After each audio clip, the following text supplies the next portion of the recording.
Star Tamil Nadu ஜோதிட அறக்கட்டளையின் ST astro TV வாழ்வில் வளர்ச்சி. ST அஸ்ட்ரோ டிவியை கண்டு மகிழுங்கள்.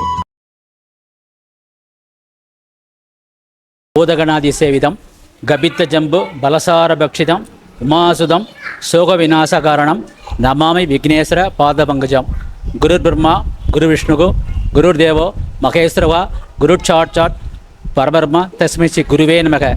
வசுதேவசுதம் தேவம் கம்சம் சானுர்மோத்திரம் தேவகி பரமானந்தம் கிருஷ்ணம் வந்து ஜகத்குரும். எனக்கு இது முதல்ல ஒரு மேடை பேச்சு கன்னி பேச்சு அமையுது. இதில் நான் ஜோடத்தை பற்றி அவ்வளோலாம் எழுதிட்டு வரல. நான் இந்த விநாயகருடைய கோயில்கள் இந்த தமிழ்நாட்டில் ஒரு 20 கோயிலை பற்றி எங்கெங்கே இருக்குதுன்னு எழுதிட்டு வந்திருக்கிறேன். அது நான் உங்களுக்கு படிக்கிறேன்.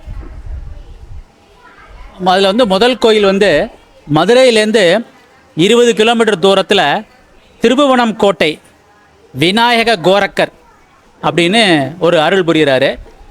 அந்த இவர் விநாயகர் வடிவில் கோரக்க சித்தர் அருள் புரிகிறாரு. அது ஒரு கோயில். அதுக்கப்புறம் பார்த்திங்கன்னா ராமநாதபுரம் உப்பூரில் வெயிலுக்கு உகந்த விநாயகர் அருள் புரிகிறார்.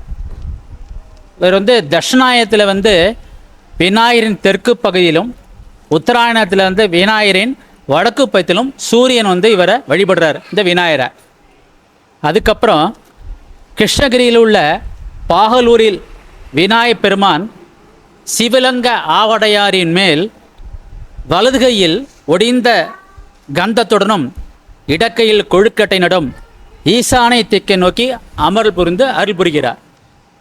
அப்புறம் 4வது கோயில் திருநெல்வேலி மாவட்டத்தில் உள்ள சேரன் மாதேவியில் மெழுகு பிள்ளையார் ஆலயம். இந்த பகுதியில் மழை பொய்த்தால் இவரது உடலில் மிளகை அரைத்து தடவி அபிஷேகம் செய்தால் உடனே மழை பெய்யும் என்பது இன்றைக்கும் ஐதீகம். இன்றைக்கும் நடந்துகிட்ருக்கு. அதுக்கப்புறம் மதுரை கீழமாசி வீதியில் மொட்டை விநாயகர். இவர் பார்வதியால் அவள் காவலுக்கு படைக்கப்பட்ட சிறுவனின் தலையை ஈசன் அறியாமல் கொய்தார். அவர் மொட்டை விநாயகராக இத்தலத்தில் அருள்வதாக ஐதீகம். இத்தலத்தில் திருவுளச்சீட்டு போட்டு பார்ப்பது இன்றைக்கும் நடைமுறையில் இருக்குது. திருவுளச்சீட்டு. அதுக்கப்புறம் இது ஒரு முக்கியமான கோயில். விழுப்புரம் தீவனூரில் நெற்குத்தி விநாயகர் லிங்க வடிவில் அருள் புரிகிறார். இந்த லிங்க திருமேனிக்கு அபிஷேகம் செய்யும்போது அதில் இந்த விநாயகரோட உருவம் தெரியும். அதுக்கப்புறம் நாகப்பட்டினம் செண்பகுபுரியில் உள்ளது ஆதி கும்பேஸ்வர சுயம்பு விநாயகர் ஆலயம்.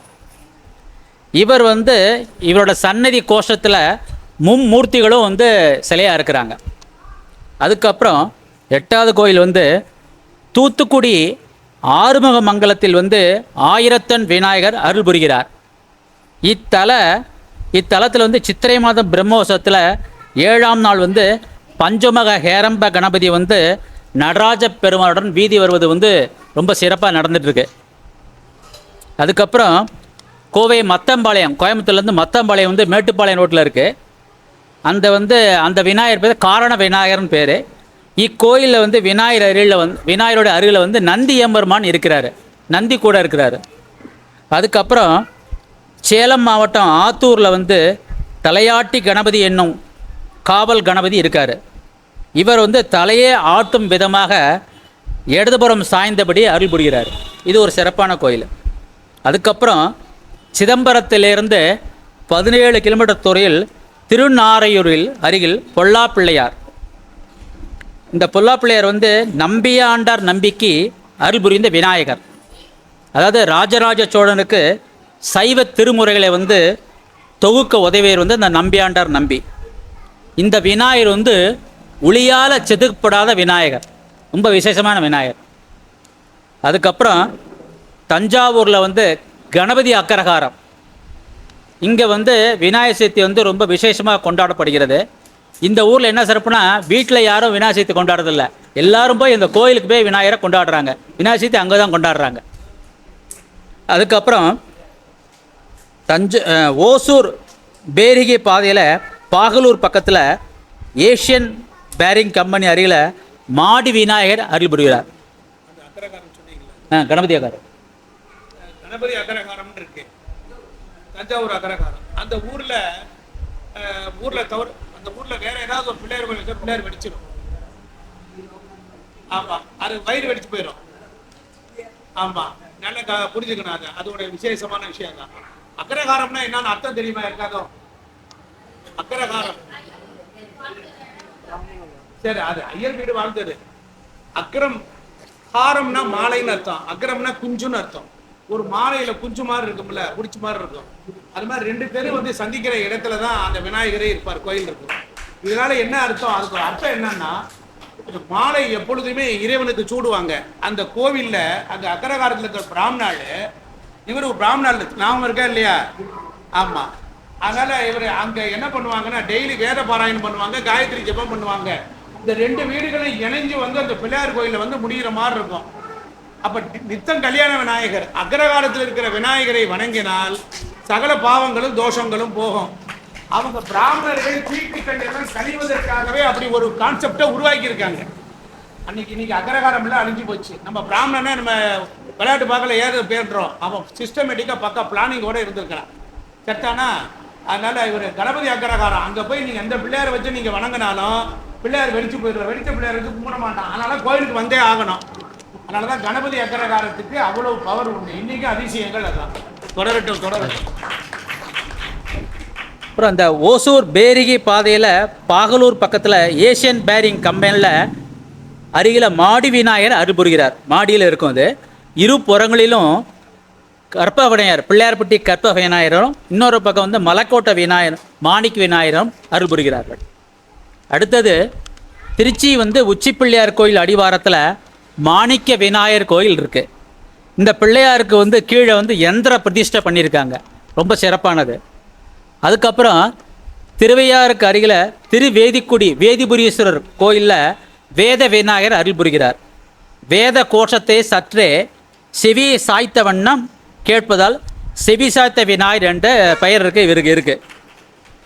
அதுக்கப்புறம் கும்பகோணத்து அருகில் மருத்துவக்குடின்னு ஒரு ஊர், அதில் வந்து தேள் போன்ற அமைப்பில் வந்து விருச்சிகை பிள்ளையராக இருக்கார். அவர் தேள் வரும் மாதிரியே அந்த ஷேப்பை பார்த்தீங்கன்னா விநாயகர் வந்து தேள் வடிவமாக இருக்கும். அது ரொம்ப அதிசய விநாயகர். அதுக்கப்புறம் வந்து திருச்சி அருகே பிச்சாண்டர் கோயிலில் வந்து சிம்ம வாகனத்து மேலே பஞ்சமுக ஹேரம்ப விநாயகர் இருக்கார், அது சிறப்பானது. அப்புறம் காளஹஸ்தியில் பாதாள விநாயகர் இருக்கார், அது வந்து ரொம்ப சக்தி வாய்ந்த விநாயகர் காளஹஸ்தியில். அதுக்கப்புறம் தஞ்சை பேராவூரணியில் மராட்டிய மன்னர் துளசாச்சி மகாராஜாவால் கட்டப்பட்ட நீலகண்ட விநாயகர் கோயில் இருக்குது, இது ரொம்ப ஒரு அற்புதமான ஸ்தலம். அப்புறம் அதே மாதிரி தஞ்சாவூரில் கீழவாசில் வல்லப அம்பிகா சமேத ஸ்வேத விநாயகர், 1000 ஆண்டுகளுக்கு முன்பு சோழர்கள் வழிபட்ட இந்த விநாயகருக்கு கோட்டை விநாயகர் என்ற பெயர் உண்டு. அப்புறம் நம்ம சுவாமி மலைக்கு பக்கத்தில் திருவலஞ்சுழிங்கிற இடத்துல ஸ்வேத விநாயகர் ஒருத்தர் இருக்கார். ஆமாம், அது ரொம்ப விசேஷமானது. அதுக்கப்புறம் விநாயகருக்கு வந்து தமிழ்நாட்டிலேயே ஒரே ஒரு கோயில் தான் இருக்குது, அதாவது அவர் வந்து மூர்த்தியாக அருள்றாரு. அது யாருன்னா திருநெல்வேலி மணிமூர்த்தி சொத்த விநாயகருக்கு வந்து உச்சிஷ்ட மகா கணபதி.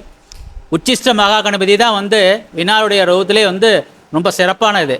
அது வந்து நம்ம கேபி கிருஷ்ணமூர்த்தி பദ്ധதிக்கு வந்து அவர் வந்து குலதெய்வமாக அவர் வந்து இன்றைக்கும் அதை வழிபட்டு வராங்க. விநாயகருக்குன்னு தனி கோயில், அது தனி விமானம். ஏன்னா மற்ற கோயிலெலாம் பிள்ளையார்பட்டிலாம் பார்த்தீங்கன்னா எல்லா சிவன் இருக்கும், அம்பாள் இருக்கும், விநாயகர் இருப்பார். இந்த மணிமுத்திரேஸ்வரர் வந்து விநாயகர் மட்டும்தான் இருப்பார். மணிமூர்த்தீஸ்வரம் திருநெல்வேலி பக்கத்தில். அதே மாதிரி திருக்கோவிலூரில் வந்து ரெட்டை பிள்ளையார் கோயில் இருக்குது. திருக்கோவிலூர்லாம் கேள்விப்பட்டிருப்பீங்க. திருவிக்கிரம் பெருமாள் 108 தீப தேசத்தில் அது ஒன்று. அந்த காலை நீட்டி உயர்த்தமாக உள்ள, ஆமாம், திருவிக்கிரம் பெருமாள். அது அந்த கோயிலில் வந்து விசேஷம். அந்த ஊர்லேருந்து மொத்தம் 3 கோயில் இருக்குது. ஒன்று வந்து திருவிக்கிர பெருமாள், இன்னொன்று வந்து திரு வீராட்டானேஸ்வரர், சிவானந்தவல்லி சமேத வீராட்டானேஸ்வரர். அந்த கோயிலில் ஒரு கணபதி இருக்கார். அங்கே அந்த கணபதிக்கு என்ன விசேஷம்னா, ஔவையார் வந்து விநாயகர் அகவல் பாடுறாங்க. விநாயகர் அகவல் பாடி முடித்தோடனே விநாயகர் வந்து அந்த கோயிலிருந்து தன்னுடைய துதிக்கியால் வந்து சுந்தரரும் சேரமான பெருமானும் கைலாயத்துக்கு போகிறாங்க. அவங்க 2 பேரும் சேர்ந்து இவங்க போகிறதுக்கு முன்னாலேயே விநாயகர் வந்து ஔவையாரை வந்து கைலாயத்துக்கு வந்து அனுப்பிச்சிடுறாரு இந்த விநாயகர் அவள் பாடி. அதனால் அந்த ஆமாம், வீரட்டானேஸ்வரர் கோயில் உள்ள விநாயகர் வந்து ரொம்ப விசேஷமான விநாயகர். அதுக்கப்புறம் வந்து புதுச்சேரியில் வந்து மணக்குள விநாயகர், அதுவும் வந்து ரொம்ப சக்தி வாய்ந்தது. அந்த காலத்தில் வந்து ஃப்ரெஞ்சு ஆட்சி காலத்தில் வந்து விநாயகர் இருக்கார். அந்த விநாயகரை வந்து இவங்க வந்து சிட்டியை டெவலப் பண்ணுறதுக்காக விநாயகத்துக்கு கடலில் போடுறாங்க. கடலில் போட்ட உடனே மறுநாள் திருப்பி விநாயகர் வந்து அந்த இடத்துல உட்கார்றாரு. அப்போது அதை பார்த்துட்டு அவங்க வந்து ரொம்ப அவருக்கு மரியாதை பண்ணி இன்றைக்கும் வந்து அவங்க இது கொண்டு போகிறாங்க புதுச்சேரியில். அது ரொம்ப ஃபேமஸான கோயில். அதே மாதிரி திருச்செங்கட்டாங்குடின்னு ஒரு குடி, அது வந்து உங்களுக்கு வந்து திருவாரூர்லேருந்து நன்னிலம் போகிற ரூட்டில் இருக்குது. அதனால் கஜமுகாசுரனை வந்து அழித்த தலம். அழித்த உடனே வந்து ரத்தம் இந்த ஃபுல்லாக அந்த ஊர் ஃபுல்லாக போகுது, அப்படி ரத்த களமாக மாறிடுது. அதான் திருச்செங்கட்டாங்குடின்னு அவருக்கு பேர். இவர் வந்து பிரதிஷ்டை செய்யப்பட்டுள்ள உயரம் வந்து மிக குறைவாக இருக்கும். அதனால் அவரை வந்து மண்டிட்டு தான் அவரை வந்து வழிபடணும். அது ரொம்ப விசேஷமான ஸ்தலம் விநாயகரோடது. அதுக்கப்புறம் வந்து பல்லவனின் சேனாதிபதியாக பணியாற்றிய சிறு தொண்டரான பரஞ்சோதி வாதாபி சென்று சாளுக்கியரோடு போர் புரிந்து வெற்றி வாகை சூடி கொண்டு வந்த கணபதி இது. அதான் வாதாபி கணபதி, பாட்டே இருக்குது இதில், வாதாபி கணபதின்னு. ரொம்ப விசேஷமான ஸ்தலம் இது. வந்து கிபி 6ஆம் நூற்றாண்டுக்கு முன்பிருந்தே வழிபட்ட தலம். 6ஆம் நூற்றாண்டுலேருந்து வழிபட்டு வராங்க இந்த கோயில். அதுக்கப்புறம் வந்து வேலூர் பக்கத்தில் ஷேன்பாக்கன்னு இருக்குது. அதில் வந்து 11 சுயம்பு விநாயகர்கள் வந்து ஒரே கருவறையில் இருக்காங்க. இவர் வந்து காஞ்சி பெரியவர் வந்து வழிபட்ட ஸ்தலம் இது. இந்த மாதிரி அப்புறம் நம்ம பிள்ளையார்பட்டி விநாயகர், இது மாதிரி வந்து விநாயகர் ஸ்தலம் நிறைய இருக்குது. இதுக்கப்புறம் நிறைய இருக்குது, அது எழுத முடியல. அதனால் இதோட முடிச்சுக்கிறேன். எல்லாருக்கும் நன்றி. குருஜி நன்றி. குருஜி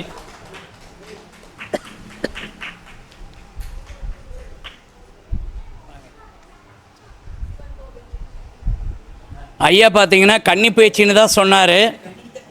ஆமாம், கனிந்த பேச்சு. ஐயா வந்து விநாயகருடைய திருத்தலங்கள் பற்றி எங்கே சிறப்பான ஸ்தலங்கள் இருக்குது அப்படிங்கிறத சொன்னாங்க. ஐயா அவர்களுக்கு நமது மூத்த முன்னோடி குருநாதர் ஆசீர்வாதத்தோடு மரியாதை செய்யப்படுகிறது.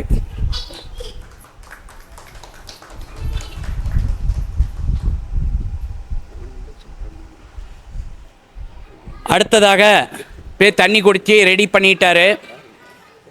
தாரமங்கலத்தைச் சேர்ந்த நடராஜன் ஐயா அவர்களை பேச வருமாறு அன்புடன் அழைக்கிறேன்.